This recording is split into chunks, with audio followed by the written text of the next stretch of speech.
ego death, an experience as bewildering as it is liberating. It is both the gravest fear and the greatest freedom on the path to enlightenment. The journey of losing yourself, of dismantling everything you thought you were, reveals truths that few are prepared to face. But once faced, these truths are impossible to unsee. The ego, that delicate and elaborate construction of self, will fight fiercely to survive. It fears its own demise. The mere thought of unraveling the identity you've spent your life constructing sends waves of terror through the mind. Who are you without your name, without your memories, without the experiences that have shaped you? The answer, as strange as it sounds, is you are everything and nothing at all. Let's begin to peel away the layers. The ego's greatest fear, non-existence. Imagine this: everything you identify with, your name, your body, your life story, is nothing more than a fragile web of memories and ideas. We cling to these things because they provide a sense of continuity, a sense of I am. Yet, in spiritual exploration, we often confront the shocking realization that this I we so tightly hold on to doesn't truly exist, at least not in the way we think. What is the self really? Is it located in your brain, behind your eyes, pulling the strings of your thoughts and actions? Is it nestled within your body, a little puppet master controlling your every move? As you meditate on these questions, you may notice how slippery the answer becomes. No matter how hard you search, the self always seems to dissolve the moment you try to pin it down. This is the heart of ego death, realizing that the self is not a concrete entity, but an illusion crafted by the mind. And here comes the first paradox. Shalom. I want to start out by giving all glory, praise, and honor to Yahweh Bahasham, Yahweh Shai Bahasham Rakak Wadash. Double honors to the elders and apostles of the Great Millstone, and Shalom to the elect of Israel. This is Thamayim in Atlanta, and last night at camp, the brother Yaquinah was going into, or he was speaking on how some men are trapped within their own egos, and they can't put off the old man. They can't put off chasing money. They can't put off chasing girls. They can't put off trying to elevate within this world. But really, when it comes down to it, it's all vanity, because this world is on its way out. This world is about to be destroyed, and no one is taking anything with them. The fashion of this world fadeth away. And so someone caught up in their own ego, in their own, with me, with I, they're not going to truly ascend into the faith and into the body and into what Yahweh Ba'Shem Yahweh Shai wants us to become. And so with that, we went into ego last night, and I brought up the idea of ego death, which is what those men that are trapped in their own ego, that's what needs to happen. They have to put off the old man and come into the new man. You have to put off all the things of this world that you've learned, all the different philosophies, all the ways that you think that you are, and do things for the body. And because you are a part of that body, so you have to do what's necessary for the body. So it's you becoming basically nothing. You're a worm, as the scriptures say. But there is ascension, and that's through Yahweh Shai. And he's taken us there. This little clip right here also went into non-existence and how people fear that. They fear death in itself. But through the scriptures, through the truth, we know that there's not really death. You just go to sleep. There's reincarnation within the scriptures. And so I imagine most of the members of the elect don't actually fear death. and have had an ego death to where they realize they're not everything. They're not the center of everything. They're not the main character. It's a bigger story at play and at hand here. And so we should take a look at some of these terms, and then we'll get into the scripture. So this is Freud's structure of the human psyche. There's the id, the ego, and the superego. The id is basically your flesh, your baser personality, your baser traits that might come out. And everybody starts here. As a baby, you start here. You just want what the flesh says, and some people don't grow out of that. If they want to eat something, they're going to eat it, even if it's unclean foods. If they want to smash something, they're going to smash it, even if it's another man's wife. If they want to smoke something, they're going to smoke something. Or if they want to get high or get drunk, they're going to do those things. They're going to appeal to their flesh. But then you have the ego, which is the reality of what you are and what the world sees you as.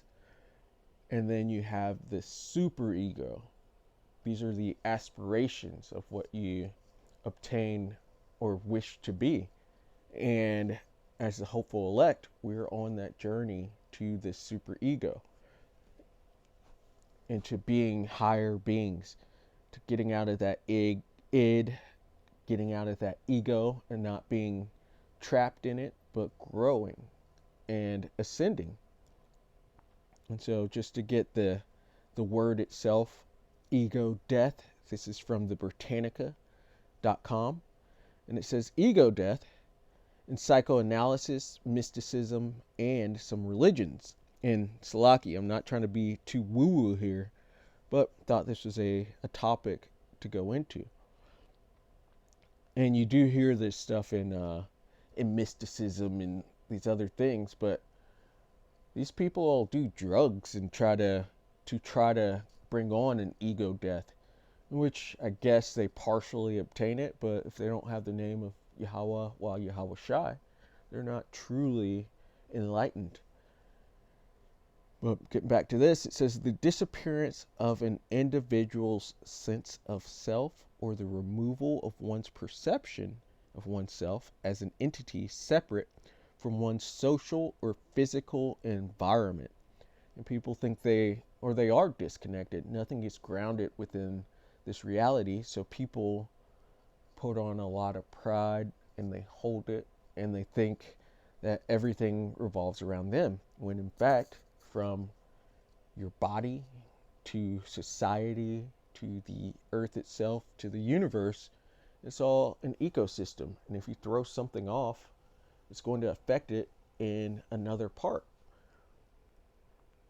It says ego death as a practice can be traced to early shamanistic, mystical, and religious rites. And we know all these different mystics and the different religions and things like that, it all comes from the scriptures, because there's only one truth, and people realize that, but they don't like the scriptures. It says, in which subjects sought ego death as a way of communion with the universe or with the Most High. Such unity was thought to be realized in prolonged meditation or religious ecstasy, exemplified in the latter case by Saint Teresa of Avila. And I will say, because this is getting kind of woo-woo, but within the scriptures, the Lord tells you to fast. There's also meditation, there's prayer, and these things do get you closer to the Most High, to Yahweh Ba'ashem Yahweh Shai, and are necessary to build the spirit, to cultivate it, for us to go higher, be higher life forms, be higher spiritually. It says, according to some interpretations of her Christian mysticism, ego death is also associated with Zen Buddhism, which emphasizes enlightenment or unity with the Buddha, is practiced in dedicated meditation.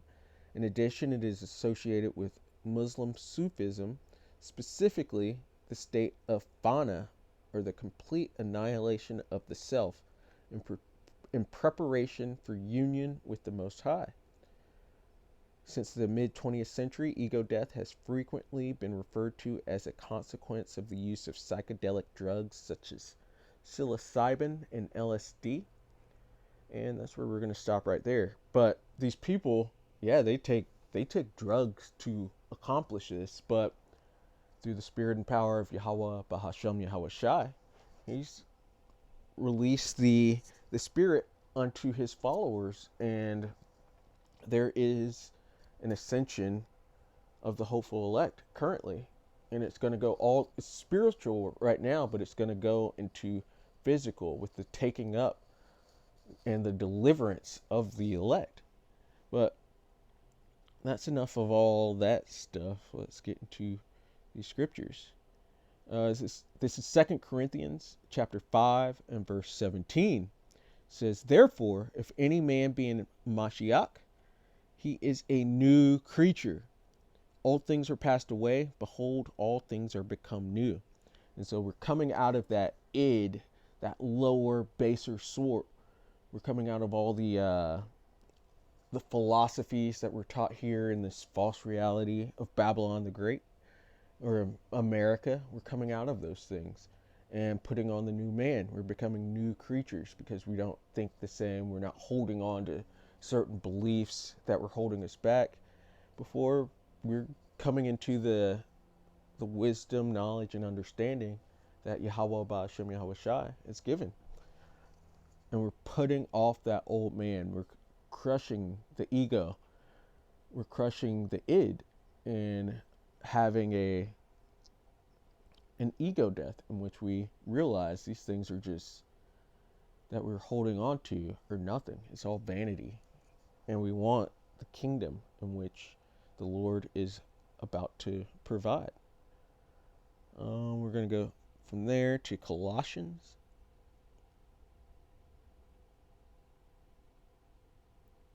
There it is.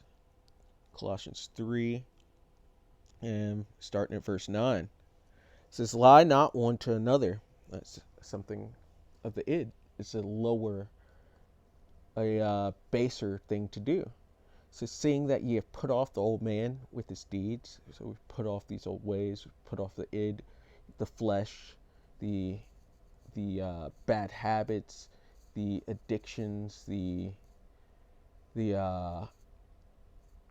just living for the flesh.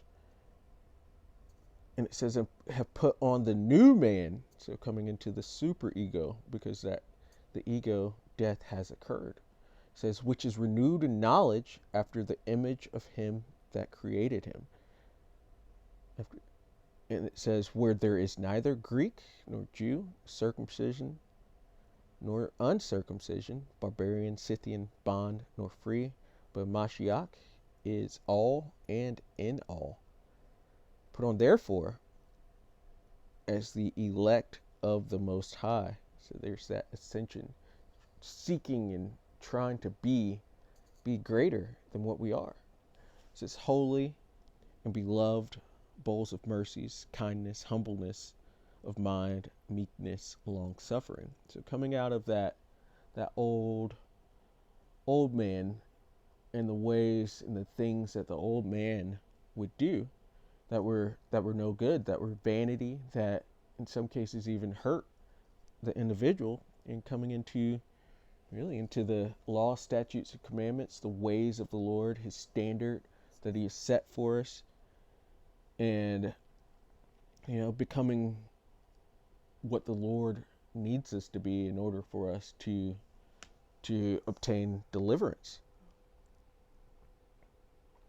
Ephesians chapter 4, and we're going to start at 17.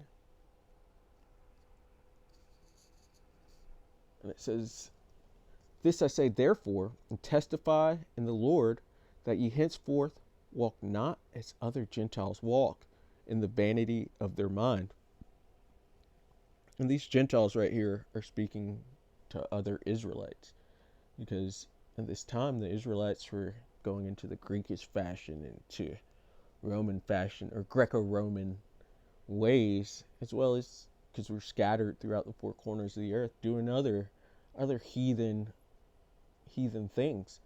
But we're coming back to the true understanding, and so we're walking in the ways of the Lord, in the vanity of their mind, because most of these things are within your mind, and it's all vanity, all for nothing. This place gets destroyed. It says, having the understanding darkened, being alienated from the life of the Most High through the ignorance that is in them, because we didn't know. It says, because of the blindness of their heart. It's just hearts go into minds, who being past feeling have given themselves over into lasciviousness, to work all uncleanness with greediness. So doing everything of the flesh, chasing the bag, chasing women, chasing that next high, chasing who knows, things that are wicked and unclean in the sight of the Lord. It says, but ye have not so learned Mashiach, if so be that ye have heard him and have been taught by him, as the truth is in Yahushai.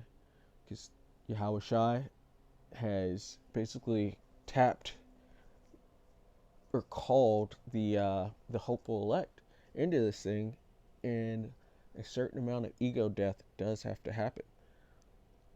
And then he gives you the ways, and it's done through the apostles and then through the prophets, or the apostles and elders on down, because they're giving it to us, but it's all coming from Yahweh B'Shem Yahushai. It says that you put off concerning the former conversation the old man, which is corrupt according to the deceitful lust.